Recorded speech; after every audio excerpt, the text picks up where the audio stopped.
Good morning. Welcome back to the Broadcast Retirement Network. I'm Jeff Snyder. This is BRN AM for Thursday, May 6th, 2021. And our top story today, why corporate earnings matter.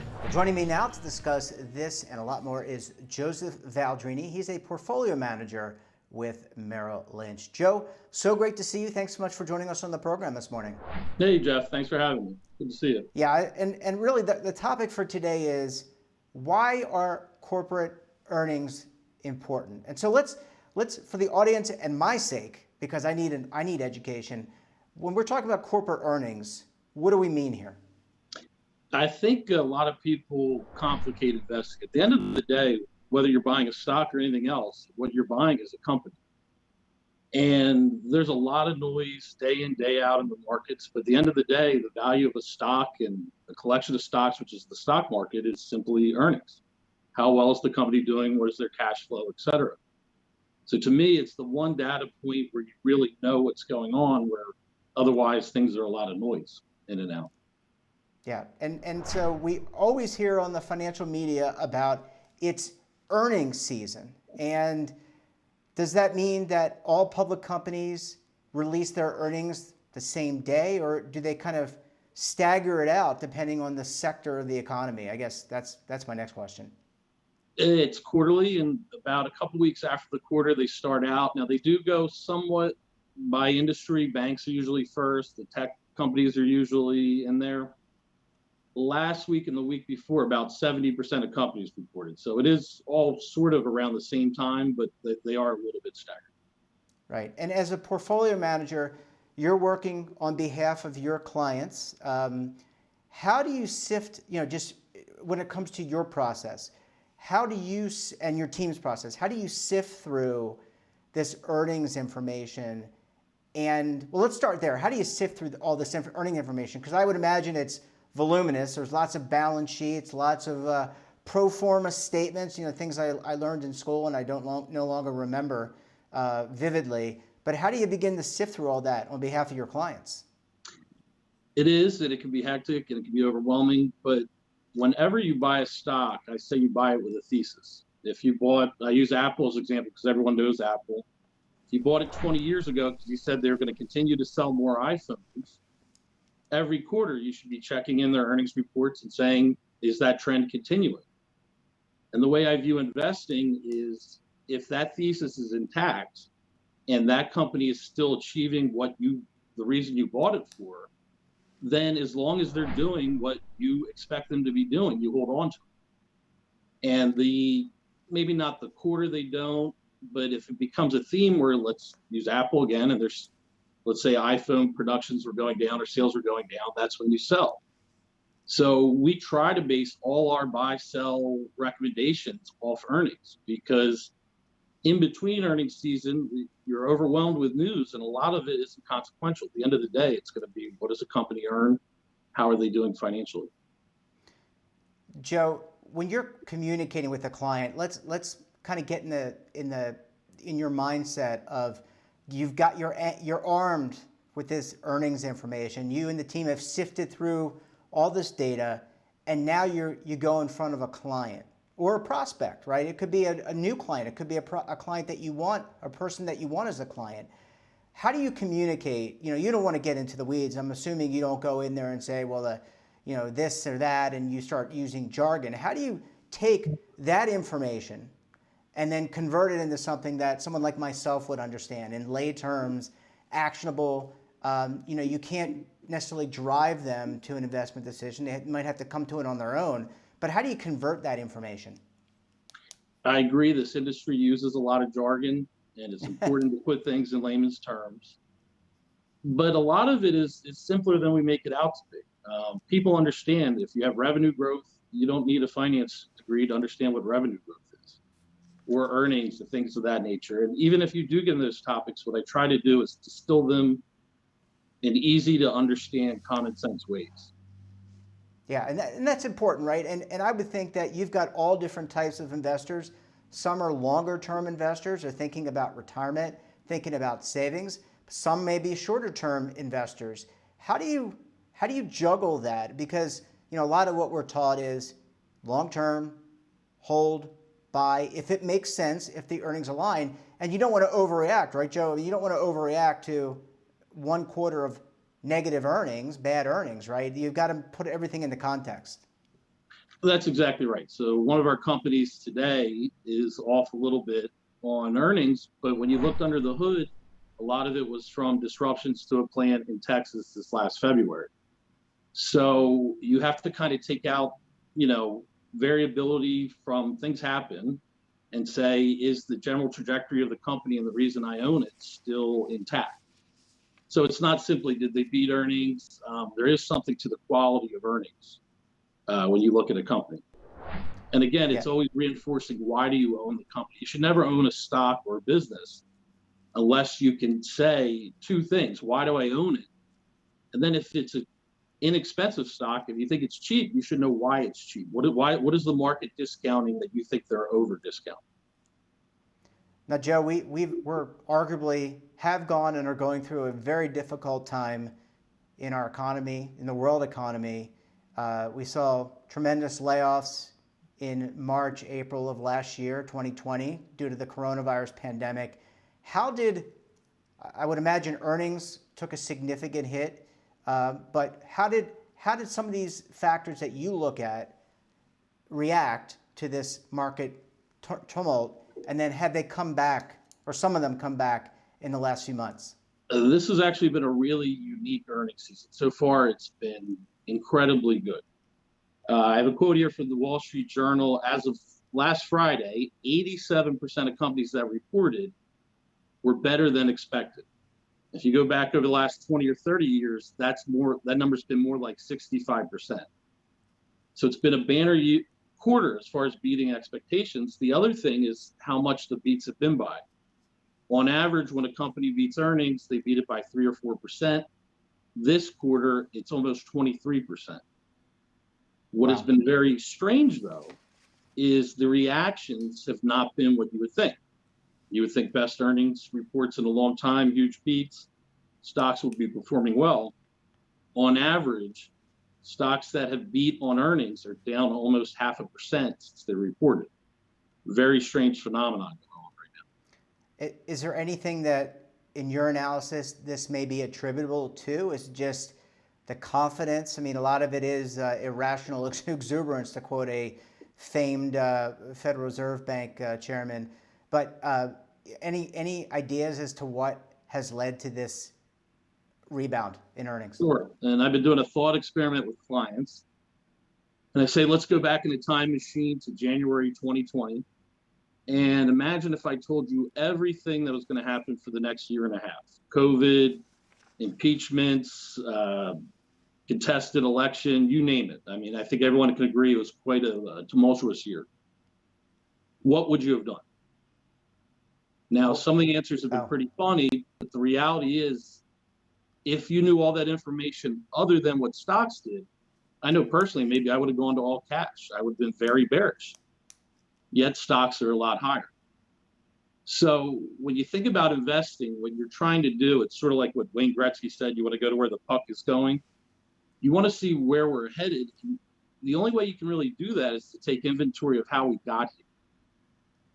And to me, part of the phenomenon with this earnings season and why the market is up has to do, obviously, with the Federal Reserve.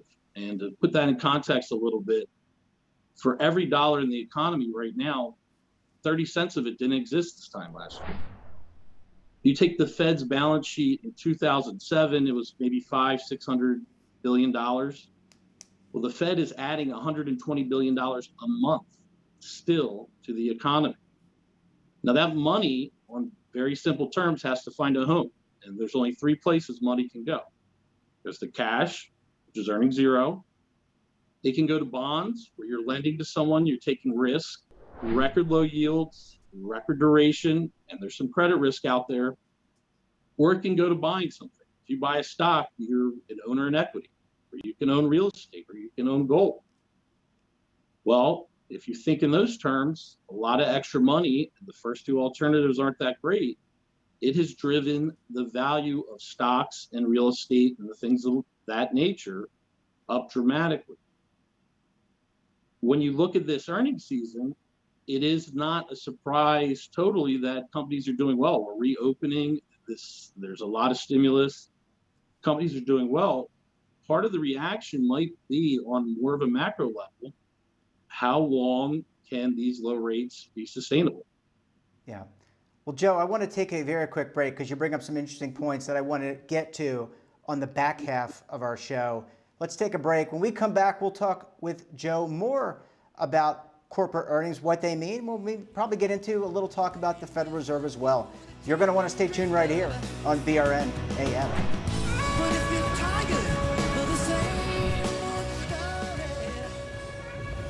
Imagine a new television network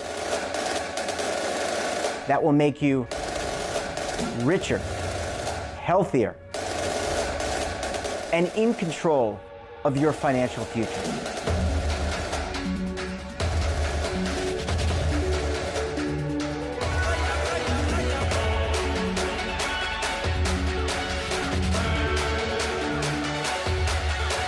This network is for the policewoman in Nashville, Tennessee, the baker in Dubuque, Iowa, the teacher in Lexington, Kentucky. We want to make the idea of savings and retirement culturally relevant. But what do you see as a defining issue of the midterms? Especially for the smaller businesses. I mean, they are the lifeblood of the American economy.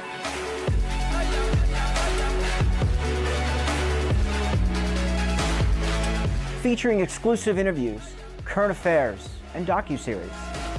33 years old, you retired early. The philosophy is money only matters if it helps you live a life that you love. But you got to start thinking about retirement as soon as you get in. The Broadcast Retirement Network will drive very high engagement with premium partnerships. So this isn't retirement and savings for your parents or grandparents. This is for all Americans. And we're going to change the way you think about money.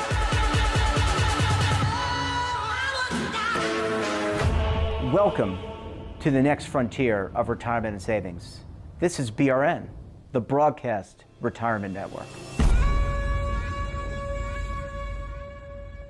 Are you stuck with a low credit score? A credit report and score that's causing you to be denied credit or pay higher interest rates than others for the same things? Then do what Terrence did and call Credit Repaired for your free credit evaluation to help restore your credit. I started thinking about buying a new house, and my score wasn't where I needed it to be. I called and spoke with one of the representatives, and we just had a good conversation, and I liked what he was saying. Just one call for his free credit evaluation was all it took to start back on the track to repairing his credit. I'm seeing the deletions and I'm getting the report, so I know something's being done. It does make a difference to me. All it takes is one call to get started. Credit Repair has given me a second chance to have a better credit score. Don't let a low credit score hold you back another day. Do what Terrence did and make the call for your free credit evaluation. Call 800-819-4152. That's 800-819-4152. Again, 800-819-4152. Welcome back. We're talking to Joseph Valdrini of Merrill Lynch. Joe, thanks for staying with us this morning. Yeah, thanks for having me. Let's pick things up. You brought in the Federal Reserve, and I want to get your perspective on items like, we've got the earnings. How do inflation and interest rates either become a headwind or a tailwind when it comes to corporate earnings and vis-a-vis whether or not to invest? Well, piggybacking off what I was talking about before is stock prices are a function of two things. It's earnings and how much you're willing to pay for those earnings. And if you look at, let's say, a PE ratio, to me, that's an interest rate. A PE of 25 is a 4% interest rate. A PE of 10 is a 10% interest rate. And when you're competing with zero interest rates, the amount of money an investor is willing to pay for a certain level of earnings goes up. It's just common sense, right? They compete with one another. So again, I'm going to use Apple because it's the largest company out there. This is not an opinion on Apple, but Apple recently is 33 times earnings. Let's think about it in simple terms. That's a 3% return. Their earnings should grow, I guess, if I go off what analysts say, and that might be 3.1 the next year, 3.2, et cetera. A 3% return in an environment where the 10-year bond is, we'll call it 1.5, is attractive. Apple's business may continue to boom for years. And if for some reason that 10-year bond is back to, let's say, 3%, where it was just 2 years ago, all of a sudden taking risk in an equity to earn 3% when you can lock it in with the government at 3% is no longer that attractive. And what you'll have is the opposite phenomenon for multiple expansion. You have what's called multiple contraction. So when you're looking at earnings, it's not just the quality of earnings, but you have to look at that valuation. So I'm not predicting this, but I'm saying maybe Apple's earnings continue to go up and they continue to do well. But if the competition to their equity, which is in part bonds, become more attractive, if that rate goes up, the multiple, that PE ratio you're going to pay for Apple will go down. So it's possible Apple could do better than expectations financially, but maybe the market only gives them a 20 more. Well, if you go from 33 times earnings to 20 times earnings, you're down 40%. Or in Apple's terms, that's 800 billion in market cap. So when you're looking at investing in this environment, it's not just the quality of earnings, the quality of the company. I think it's very important to stress test your portfolio to interest rate risk. Joe, when you look out, you and I, you work for a financial services organization. I have in the past, as I think the audience knows, and we've always say past performance is not indicative of future results. So with that being said, when you look out into the rest of 2021, here we are May, early May, what are some things that either, pique your, let's put it this way, I'm not going to put it in terms of concern or pause, but what piques your interest? What are you looking for on behalf of your clients with regard to current events, the market, et cetera, in the next few months and through the remainder of the year? On a macro level, it's interest rates, interest rates, interest rates. I do think there is a lot of apathy towards Mr. Biden's tax plan. I do think a much higher capital gains rate would be a major negative for the markets, and I'm surprised by some of the punditry that doesn't agree with that. At the very least, I think it will raise less tax revenue because when you're paying more than half in earnings and taxes, you're simply not going to sell or invest at all, in my opinion. You do also have the potential for the corporate tax rate to go up. And if you look at the stock market performance under Mr. Trump, it was really, a lot of it was centered around late, I guess it was 2017, when he moved the rate from 35 to 21. And if you look at the bump in the markets, it was directly correlated to the bump in earnings attributable to that tax cut. So it stands to reason that if we go, let's say, from 21 to 28, well, there goes 8% of company earnings, right? The earnings are after tax. And if earnings go down that much, either the multiple, the amount you're willing to pay for those earnings has to go up, or stock prices go down. So again, rates, and I'd say tax policy. So you think it's rates, Joe? Just kidding. Joe, last question. This tech companies have really benefited, Apple, others, Zoom, where you and I are connected right now through, really benefited during this pandemic. Based on what you were chatting before in terms of price to earnings ratio in Apple, do you see some recidivism as we kind of get back to some level of normalcy? What that is, we don't know if it's a hybrid approach, working from home, working in the office. Tech seems to be a big part of our life, both not only in financial services, but also healthcare, so many other worlds. But do you see potential for recidivism in terms of tech earnings, or is that kind of overblown? I think it's company specific. This industry generalizes things a little bit too much. There's a lot of different varieties of tech. So take a Microsoft that its cloud business is growing dramatically. Well, when they bring on those clients, it's almost like an annuity. They get paid day in, day out for those services. I don't see that pulling back. Where you take maybe a Zoom, I have to think that we're going to be using Zoom less this time next year than we are now. So I think one of the big things that investors have keyed on in tech companies, and one of the things you want to look for, is constant cash flow coming in, reoccurring revenues, rather than tech that tends to be more lumpy and cyclical. which is part of the reason the software stocks have been so hot, because they have that steady cash flow. But again, it also comes down to valuation you're paying for these specific companies. Yeah. Well, it's certainly going to be interesting to watch. I think, I'm sure that you find this a very interesting vocation beyond just helping people. Joe, we're going to have to leave it there. Really appreciate you coming on the program, giving us your expert analysis, and we look forward to having you back on the program again very soon. Sure, anytime. Good seeing you, Jeff. And that wraps up this episode of BRN AM. Have a topic of interest, someone you think we should talk to, then drop us a line. And don't forget, for all the information in retirement markets, technology, personal finance, so much more, check out today's edition of our daily newsletter. Don't forget, we're back again tomorrow. So until then, I'm Jeff Snyder. Stay safe, keep on saving, and don't forget, roll with the changes. Waiting here for you to take and drink of. But if you're tired, for the same. Are you being audited, and do you owe the IRS $10,000 or more in back taxes? Is the IRS threatening to take more of your money? Don't fight the IRS alone. The Tax Doctor is here to help you negotiate your tax bill and reduce your stress. The IRS can freeze your assets and seize your bank accounts, but you can stop these IRS actions.